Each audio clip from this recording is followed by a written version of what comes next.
up your spouse and partner. I know we all know the basics of this, but the thing not to rule out is actually signing up your spouse or partner on your strong leg. About a year ago, that was presented to me as an option. I never even thought about it. But if you think about it, if you have someone who they're saying they want to work this business to a six-figure, they have a strong why, they already have so many contacts. Why not set up their partner or their spouse to also have that strong volume leg as you do, if you're going to be able to equally work that weak leg as you're working your own weak leg? So I'm not saying I personally did that. I went the traditional way. He's on my weak leg, and I'm great for it, but I don't want to rule that out for us. The theme of today is thinking strategically when we build our business, not robotically. So it's not a cookie cutter way of building your business. So always think outside that box, so to say. And then this is basic, buying all your products underneath your spouse. Unless you want something to be recognized in Beachbody contests, you have to make sure that you have that product under your account so that you can actually register for the Beachbody contest. That's probably basic. Coach placement, teaching your coaches how to place coaches and check with them often. I say that because often we think our coaches know it, but they don't, and I really teach my coaches that, again, it's just strategically placing. It's not just left, right, left, right, left, right when you're shooting for diamond. It's left, right, and then, okay, what do you got? Are they all discount buyers and just your spouse? Or is there a business builder on the right and a business builder on the left? Okay, so that third coach, are they a business builder or are they a discount buyer? Where do you really need that coach to go to stabilize your business so that you can move to the next rank? So it's always taking a minute and teaching your coaches to take that minute, pick up the phone and talk to someone who knows more about coach placement so that they get it right from the start. You're always setting up your business not for the rank you want, as far as what I teach my coaches, but for the other rank you want to get to. So when I set up for diamond, I'm actually helping my coaches set up for 2-star right away. Okay, so it's always thinking of strategically, bigger picture on where you're placing your coaches. I always check after a placement is done to ensure it was done right, because we know corporate can mess up that coach-selling office. And it was done to my brand new coach just the other day. I showed how to do a coach placement, and she said she did it. She signed her up. I saw it came through. And then I looked the next day, it was on the wrong leg. So never assume anything. All right. Your second business center should go under your husband or your partner's weak leg. I'm just going to leave it at that. Make sure I listed that. If you guys have any questions, you didn't know that, let me know afterwards and I can elaborate. But for the sake of you guys might know, I'm not going to go. All right. Success Club 5 or Success Club 10. You need to decide which one you want to go for so that once you hit it, you can focus on your coaches and make sure that they're getting what they need to hit their Success Club 5 or that 1 point that's going to help you in your leadership ladder benchmark that you're shooting for. So once you hit Success Club 5 or Success Club 10, and the difference is for Success Club 10, this is stuff probably corporate's not going to like, but it's what I use. For Success Club 10, the leads that I personally got, I never really did much with as far as my return. You know what I mean? I've been a coach, next month is 5 years. For the amount of leads that I got and for who actually started working the business, my return wasn't enough for me to shoot for the Success Club 10 all the time. So I shoot for Success Club 5, and then I filter my other points to my husband and then my second business center so I can kind of capitalize on that volume versus it just being for me, okay? So that's what you have to do. You have to decide. And then you're focusing on your team and your other business center. And again, strategically you're placing. So I have in an Excel spreadsheet all my business centers to include my husband. And I have it laid out who are discount buyers, who are business builders, weak leg, strong leg. And if I get a discount buyer, I already know ahead of time where they should go. Because once a week at least, I'm deciding where my business needs these coaches or discount buyers so that when I get them, I can go ahead and place them. So again, I'm always thinking ahead. So I'm not reactive in building my business, I'm proactive. When struggling to hit Success Club 5, I shoot to sign up one coach at least. That's one thing my mentor, my sponsoring coach, always taught me. Shoot for at least signing up one coach, because in order to build a business, we need to recruit, right? We know that. So that gives me more people to work with. Go for any, and then also, if you are struggling to sell a challenge pack, your attention now shifts to volume, and your attention now shifts for capitalizing on that person to make sure that they're in your house, so to say. So sell them a product, sell them a cookbook, sell them 30-day free Beachbody on demand, or whatever it is. But if they're not able to buy a 21-day fix challenge pack, but they really like that program, and you can't get them to sell to buy the challenge pack, then go ahead and sell the fitness program, mail them a couple of samples of Shakeology so they can try it, and work on getting them to upgrade. But this way, you're getting them as your customer. People buy on impulse. They're not going to see something similar that is out there now in the market with those containers and stuff and go choose to buy that, and then you lost them altogether. And then fame over fortune. This is really important. I still shoot for elite, and I so want it because I've seen people make money in my business, and they just like ride. They just go for the ride. Like, they stop recruiting, they stop doing stuff because they're making money. For me personally, I really want credibility. If I'm going to be a 3-star or 5, if I'm going to be a 5-star someday, I want to say I hit elite. So that's important to me. But volume is equally important to me, and that's why I haven't hit elite yet, because when it comes down to, is it going to make me more money, or is it going to hit elite for me, it's going to make me more money. So I choose that. I've chosen that road for myself, and volume-wise, I've capitalized on that. But I say that very importantly. I do not say it saying that I don't shoot for elite. I really want to make that someday. Focusing on discount buyers. This is huge. I can't even say enough about this. Let's start with your discount buyers. Let me know. Now, I know Annalise and Ashley already asked you guys this question, but for you, Denise, I'll ask you because you're the only one I could see. Your discount buyer coaches, do they frustrate you? Are they a good thing when you think about them, a bad thing, or what?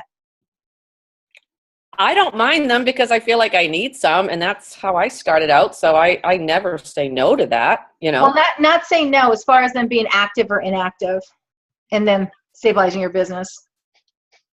Obviously, I mean, I would love them all to be active, but if they go inactive, I just try to make sure that's not going to affect my rank. So, I mean, I'm always trying to make sure if they are discounted, that I'm putting a bunch of them at one place, so they're not. So I'm not going to go inactive or lose rank. Okay, so perfect answer. Perfect answer. So that's the majority, I feel, of how coaches look at our discount buyers, just to get a lot of them in there. So if they go inactive, you're not going to be going backwards, right? There's more that we can do. There's more that we can do. One thing that I do, my coaches do, we have a virtual online support group. It's ongoing. So whenever my challenge groups are done, they get put in there, and it's an ongoing motivational place where I educate them about health and fitness. I motivate them to keep going, and I recognize people who are seeing success over the programs that they're using, because they're my customers, right? But I also have people in there who are not my customers. So it's a feed of potential purchases in the future. But housing them under there is a wonderful place, so you can make sure they all stay engaged. So you're constantly reminding them about new flavors coming out with Shakeology.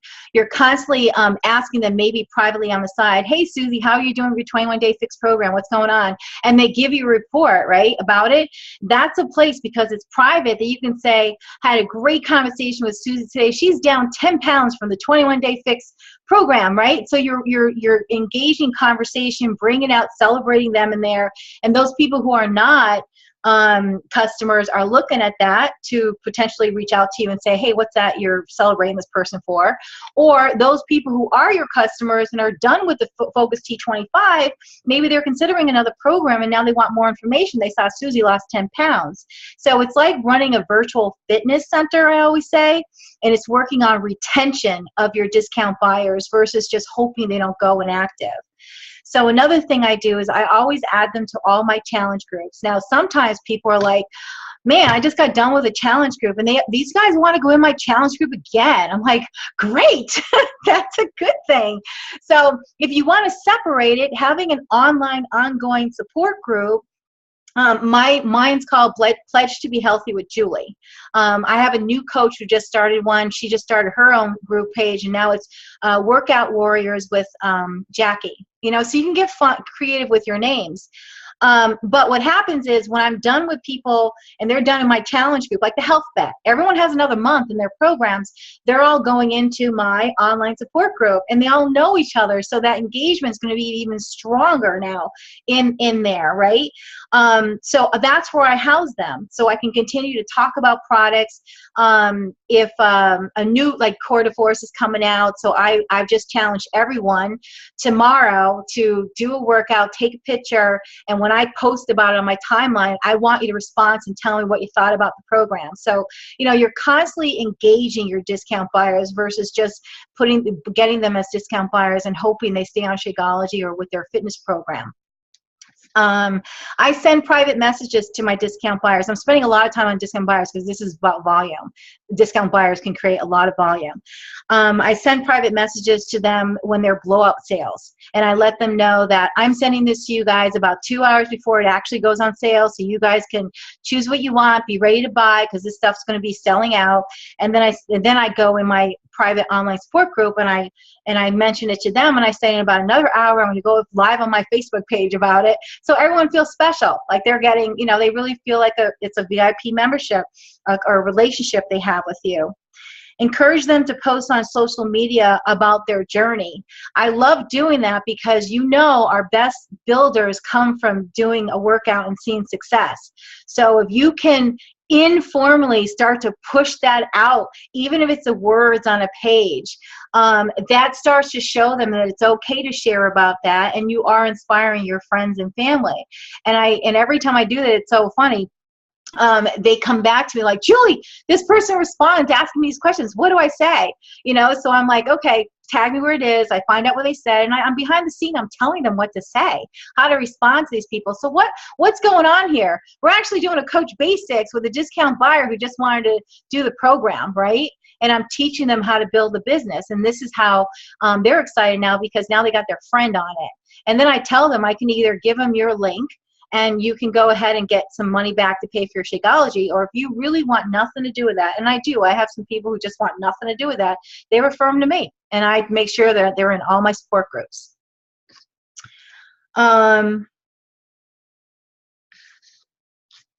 Okay. Next section is sign up nonprofits and fitness yoga studios. This is so low utilized. I have about 3 fitness clubs under me. 2 of them are on my weak leg. And we teach them that bringing in Beachbody is a asset, not a competition to their bottom line business. We focus on nutrition, the Shakeology, because they have no nutrition stuff. I have yoga studios and like Gold's Gyms underneath me. We work on the portion fix. I'm actually creating with my yoga owner studio person the 5-week portion fix. Like kind of set up like a Weight Watchers. So we go there, the first meeting, everyone's weighing in, we're taking measurements, and they're buying the Club Shakeology Challenge Pack that we give them the portion fix. And we're going to meet them weekly. We're going to get them all on there. But before that, I mean, they're doing the Shakeology. She finds people are coming in from because of Beachbody Live. So she offer PIO program. It's being marketed out there. Someone comes when she has a Groupon. They hear she has PIO. It's all over TV. It all works. It all works. So it really underutilized is getting fitness clubs and not be intimidated that what we have to offer from Beachbody cannot help their business bottom business line, because it can help them, and just being able to to do that. And nonprofit organizations. That's huge because they sign up under no fee. They sign up as a coach, and you are their liaison to make sure, let's say, a school, make sure instead of them having a fundraiser with those stupid catalogs to buy calendars and candles, and I don't want to buy any more of those, right? So the catalog is going to be our Beachbody catalog. The school gets 25% from it. You are their go-to person to make sure people get into challenge groups and people get their questions answered so that the main office isn't disrupted with it, letting them know all that. My coaches are working on nonprofits right now, and I have 2 of them that just brought to the next stage of a yes. And now we're working on, okay, what does that look like in the organization? So it can happen. And I did share with Ashley and Annalisa my webinar for nonprofits. I took the business webinar for Beachbody and I customized it to actually be talking to nonprofits. It's not the best, but it's my start. I need to do it better, but it's out there if you guys want to get an idea of how to do that. But nonprofits, it's huge. Inactive coaches. I'm on top of this with the sponsorship drill down. That's like my home every single day. So when I have my personally sponsored coaches and they're going inactive, I contact them right away. You're going inactive, call Beachbody if you don't know why, and make sure you have until Wednesday night. If my discount buyers look like they're going inactive, I will call Coach Relations myself, find out what's going on so that I come to my discount buyers telling them what they need to do. And I say it as, hey, Susie, today's the day that I usually check on all my discount buyers to make sure your Shakeologies are going to, ship on time because I know you guys get mad when they're not. And I found out that A, B, and C is you need to do this and you need to do that. And a lot of times they're like, oh, thank you, I didn't even know. Sometimes they did put it on pause, but at least you're on top of it. You're finding out what the answer is for them so that they just have to go and do it and they don't have to stay on the line. It's just quality customer care that you're providing for your discount buyers.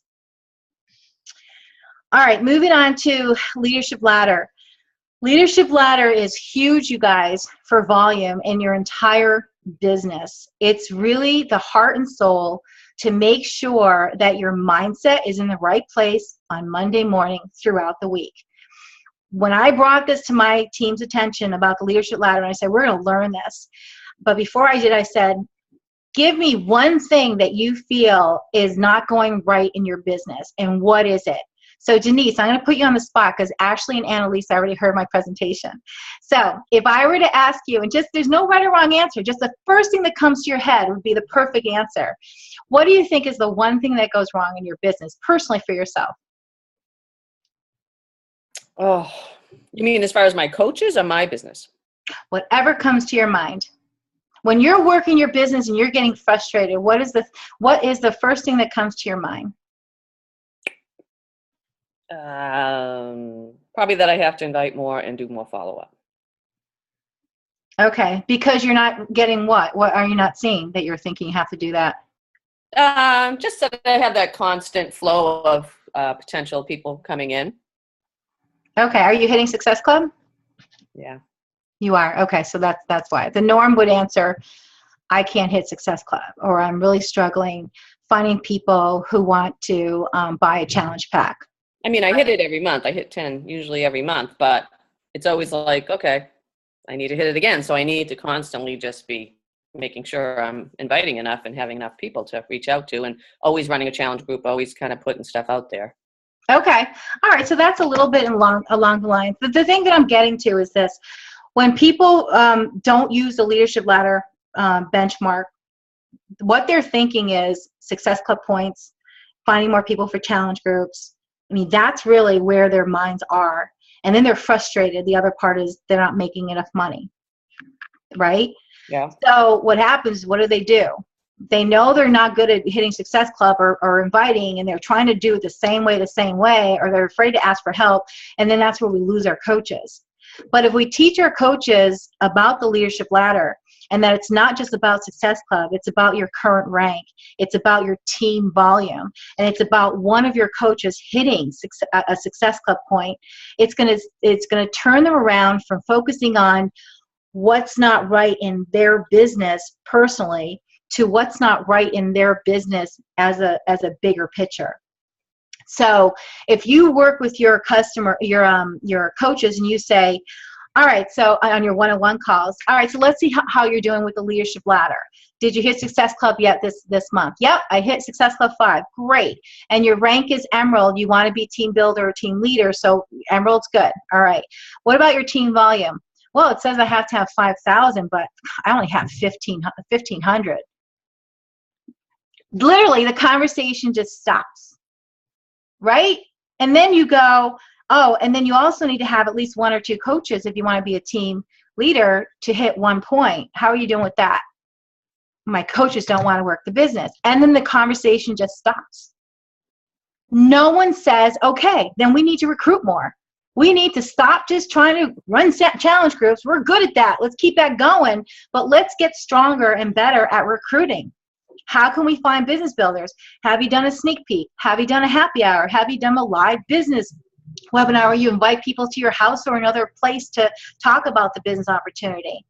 What I love about the leadership ladder is that it makes us focus on the key components that's going to build our business with stability. And once I move to that, our conversation with my one-on-ones with my coaches are about the whole thing. They cannot ignore their weakness anymore in this business because they know they're strong at hitting Success Club and running challenge groups. And when we have our one-on-one, it's going to be about recruitment. What are you doing? How many people did you add today in your Facebook page? It makes you have that hard conversation, but that right conversation where it needs to be. So you really can help your coaches. We can help our coaches as leaders to talk about where we need to work in the business, not just challenge groups. Hitting Success Club 10, 15, 20, 25 is a retail business. You have to work for that. You have to bust ass for that. Would you rather create volume where you're hitting these good commission checks, but your time was helping your coaches do it? So your time is allocated differently. It's helping your coaches learn how to recruit, how to do challenge groups, how to get Success Club, how to help their coaches be builders too. That's where our time should be spent.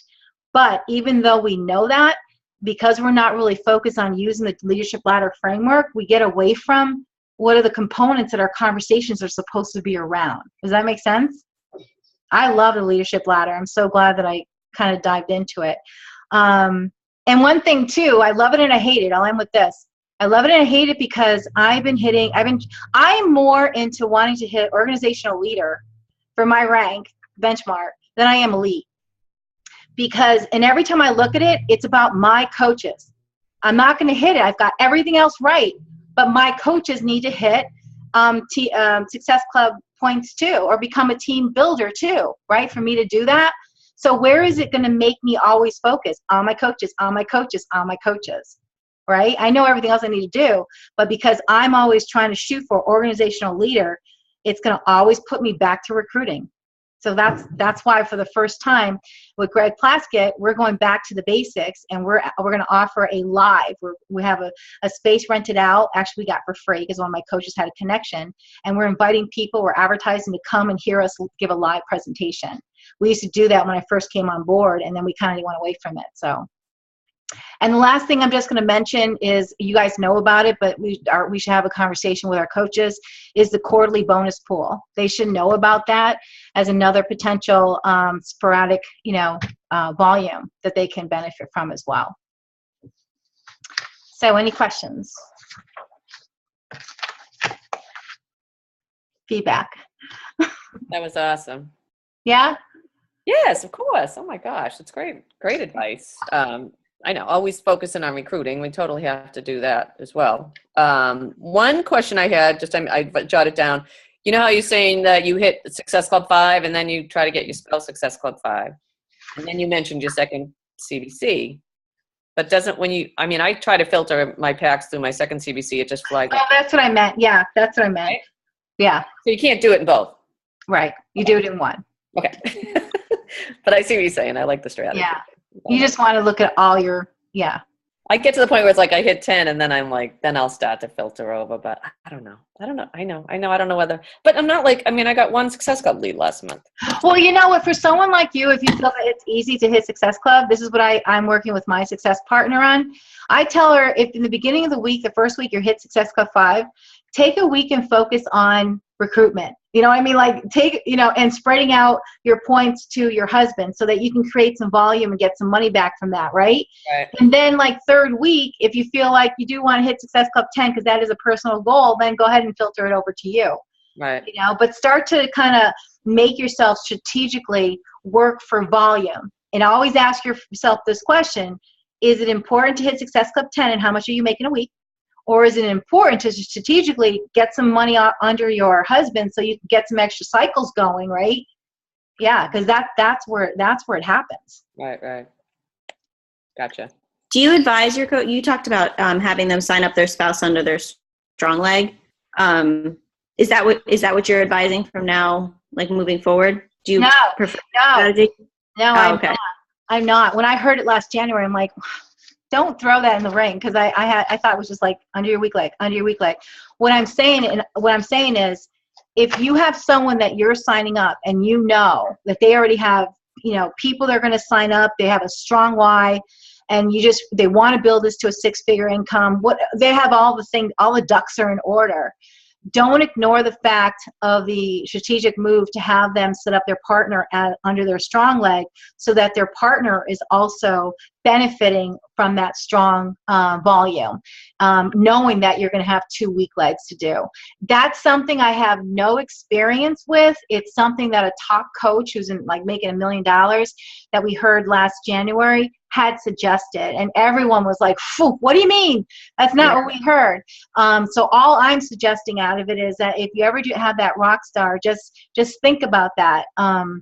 as potential for them. Yeah. I mean, that's the thing. You can always talk yourself in circles as far as weak versus strong leg, because if you have a friend or somebody that you want to help out, like putting them on a strong leg makes sense because automatically one of their legs are built, but you're not building that weak leg and because then Second Business Center and everything continues to go on their weak leg, like your spouse.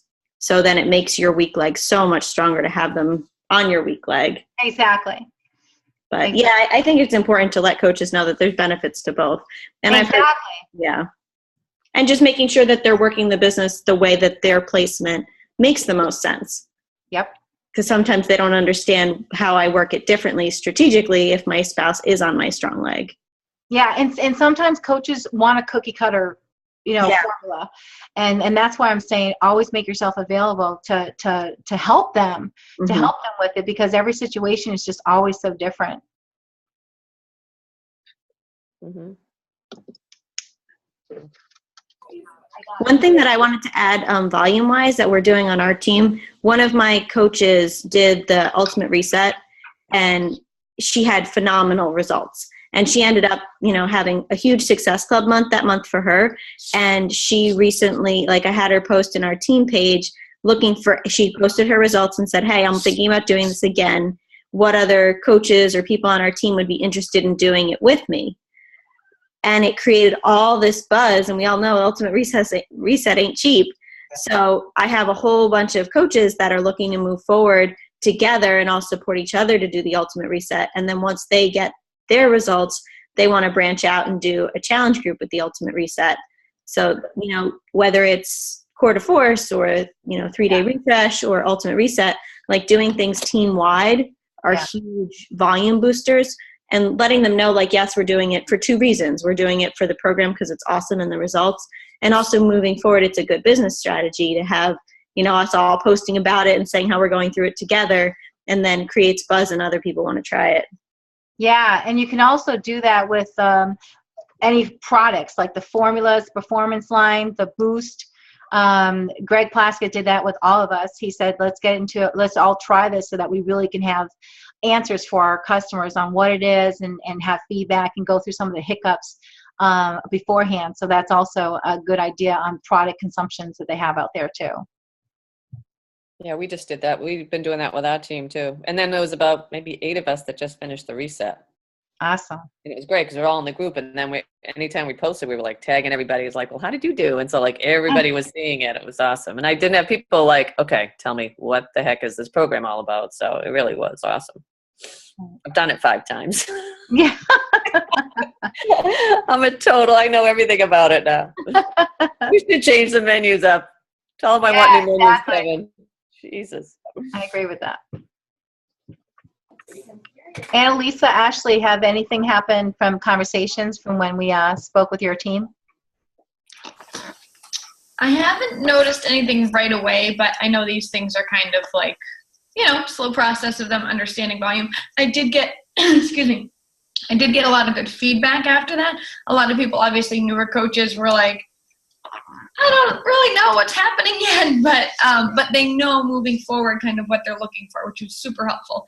And I'm really, really intrigued, as you know, about the nonprofit organization enrollments, and especially being in a new town and getting out there and just kind of seeing what's out there for fit clubs and that kind of thing. But having that Shakeology kind of like faucet turned on at a nonprofit would be huge. So that's something I'm looking into a lot. Awesome. Yeah, I agree with the nonprofits too. I had a question on that. When you're signing them up, is it just like a basic coach sign up, the $39.95 way? Is that how you do it? There's an application specifically for nonprofits. Okay. The fee is waived. I'd have to look back at it again. It's been a while since I looked at it, whether they pay it and it's reimbursed the way you would, for someone who got a challenge pack and they wanted to sign up as a discount buyer. Or it's the tax ID number. Yeah, I think because of the information they need, they might just, it just might be that they sign up for nothing. But there's a specific form for it, and it has a Q&A that you can look through on everything you need and how to answer the questions back there too. Okay, awesome. Yeah. Perfect. It might be worth finding out in your schools, who's the parent council president or who's going to be in charge of running, the different fundraisers that they do. That would be the go-to person. Mm-hmm. Yeah, that's a really good idea. When you go to a gym or you go to a smaller studio, you lead with the coaching opportunity or you lead with the nutrition? Because that's where I always struggle, how to present it to them. Because I could see how it could be so huge, but trying to spoon feed them and kind of getting in the door there. Have you ever tried it yet? I have, and some gyms that I've been to, they have their own shake bar. They'll have their own things set up, but they're not earning commission off of what they're selling. They're they're earning just the baseline commission, but not the way that if you're an independent distributor, you're earning commission the way that we do. They're just making profits on what they're selling. So is this a gym that you teach at, that you go to, No, I just have friends that own gyms. Okay, so that's where you need to start. Mm-hmm. In signing up a nonprofit, it's just like signing up someone with a challenge pack. You need to build a relationship. Mm-hmm. You need to go and buy some guest passes and go take some classes. You need to get to know people first so that you can kind of get connections going to even start your conversation. It is always awkward going in cold turkey, just like it's always awkward to pull someone's name up on Facebook and say, hey, you want to buy a challenge pack? You have to build your relationship. So for my coaches, I say, if you're going to go to a nonprofit, first think about what connections you have already. Are you going to a daycare that's nonprofit? Is there a recreation center that your kids go to, set classes or something that's nonprofit? Go someplace where you might already have a connection, because the hardest thing is just going in there cold turkey. Then you do feel like you're selling them something. It's not that it's not successful, it's just going to be a little bit more, drawn out. But if you have connections, and that's how my coaches got some nonprofits moving forward, they had connections. They just had to know how to present it, how to start that conversation. Yeah, that's my thing, because I have friends that own gyms, and it's trying to get them to make that connection as far as how it could benefit them and their gym so much. Mm-hmm. If you ever want to talk offline, I'm available. I mean, that's my 3 of my diamonds are all gym owners. Awesome. Yeah, I'd love that. And I know that I actually pulled up a blog from Shay Sanford a while ago that she made a pitch to just personal trainers and gym owners, and why it would be such a benefit to bring on Beachbody and not competitive. Yeah. Okay, guys. Well, man, what a great conversation we've been having. Unfortunately, we're going to be running out of time. Julie, very, very impressive stuff. I was looking at your account. I was looking at your Facebook page, and everything she's been saying is exactly true. There are two ways to build this business. You can build for recognition, you can build for volume. And Julie, hands down, is building for volume. It's very impressive what she is doing. And so she has some expertise that I think all of us should tap into. Julie, thanks for making yourself available. Thanks for putting out the outline on there. Thanks for this record. And I'm grateful that I had recorded this. I will put this back up on a page to reference if you guys have any questions regarding that. But man, when it comes to your business, there's the hype, there's the motivation, there's like get people signed up. This is all fun and games, but then you really got to put it on your CEO hat. If you're going to make money, there has to be strategy involved. There has to be, you have to dive deep. And no, you probably don't have all the answers, but they are out there, and you have to go find where they are, and you have to trial and error and see what's right for you. So, Julie, thank you so much. You're welcome. On presenting on this. Great job, guys. We'll postpone this call for another 2 weeks. And There's the baby. There's the baby. Oh, look at that. So cute. All right, guys. We'll see you next time. See ya. All right, bye. Thanks, Julie.